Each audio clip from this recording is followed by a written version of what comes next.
हाय friends, मैं Azhar Pathan Mahatma Gandhi centenary Sindhu high school की online class में क्लास 8 में आज मैं आपका स्वागत करता हूँ।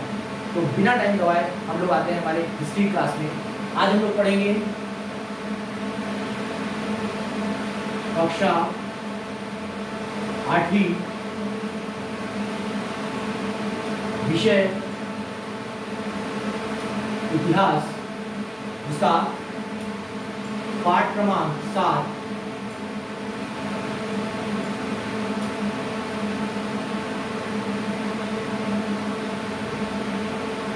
असहयोग आंदोलन यानी कि non cooperation movement.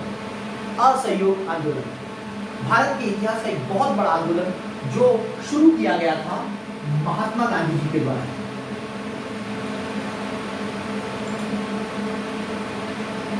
Mahatma Gandhi जो कि भारत के ही नहीं पूरे विश्व के एक बहुत बड़े नेता, जब जनवरी 1915 में साउथ अफ्रीका में जब वो बैरिस्टर की डिग्री लेके लंदन से साउथ अफ्रीका गए, साउथ अफ्रीका में उन्होंने बहुत जबरदस्त कार्य किए और उन कार्यों को करने के बाद महात्मा गांधी जनवरी 1915 में भारत आए। यानी कि ये वो दौर था जब अंग्रेजों के विरुद्ध भारतीयों ने स्वतंत्रता संग्राम आंदोलन में एक नई जान दी। अपने भारत दौरे के बाद ही गांधी जी ने एक नए किस्म के सत्याग्रह की शुरुआत की। आइए देखते हैं क्या थे वो सत्याग्रह। गांधी जी जैसे ही भारत में आए तो महात्मा गांधी जी के द्वारा जो सबसे पहला एक्सपेरिमेंट, जो प्रयोग किया गया, वो था सत्याग्रह। क्या होता है सत्याग्रह? सत्याग्रह यानी कि सत्य के लिए आग्रह। मैं सत्य पे हूं, मैं सत्य से कभी भी बिगड़ूंगा नहीं, उससे अड़िग नहीं होऊंगा, उसके पद से डिगूंगा नहीं। इस बात को लेकर महात्मा गांधी ने देश में सत्याग्रह की शुरुआत की। अब वो कौन सा समय था जब महात्मा गांधी जी ने सत्याग्रह की, और वो कौन सा स्थान था जहां पर गांधी जी ने इस सत्याग्रह की शुरुआत की? तो आइए देखते हैं महात्मा गांधी जी द्वारा शुरू किए गए 3 सत्याग्रह। ठीक है, हम लोग आज कहते हैं 3 सत्याग्रह जो महात्मा गांधी जी के थे।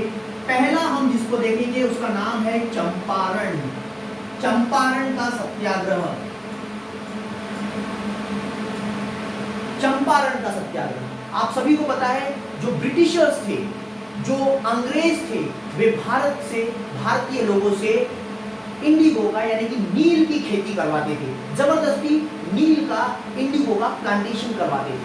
गांधी जी ने इसके अगेंस्ट में, इसके विरोध में बिहार में चंपारण के किसानों के साथ मिलकर ब्रिटिश सरकार के विरोध में पहला सत्याग्रह किया सन 1916 में। 1916 में जो पहला सत्याग्रह हुआ महात्मा गांधी जी के द्वारा, वो था चंपारण का सत्याग्रह, जो कि नील की खेती के विरोध में किया गया था। और यह सत्याग्रह जो सत्य के लिए आग्रह था, बेहद सक्सेसफुल, बेहद सफलतापूर्वक गांधी जी ने कंप्लीट किया, उसको पूर्ण किया। और उसके बाद गांधी जी ने अपना दूसरा सत्याग्रह, जो हम लोग देखने वाले हैं, जो दूसरा सत्याग्रह गांधी जी ने चालू किया, वो था खेड़ा सत्याग्रह।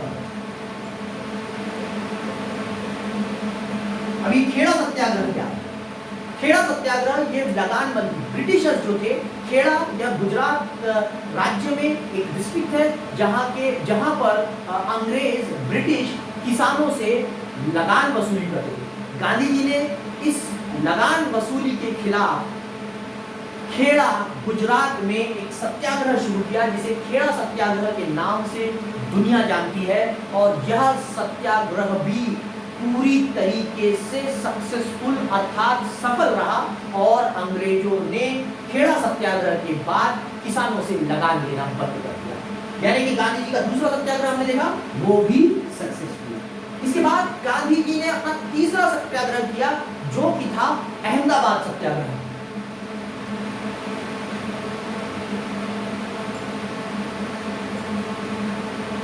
अब हम देखेंगे कि अहमदाबाद सत्याग्रह में ऐसा क्या हुआ।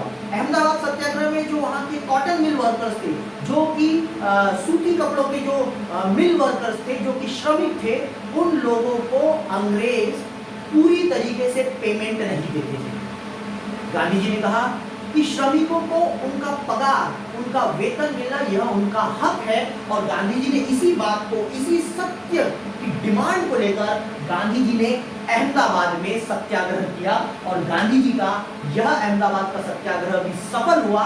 इस तरीके से गांधी जी ने आते साथ ही 3 सफलतापूर्वक सत्याग्रह किए, जो कि पहला सत्याग्रह मैंने आपको बताया चंपारण यानी कि बिहार में किया।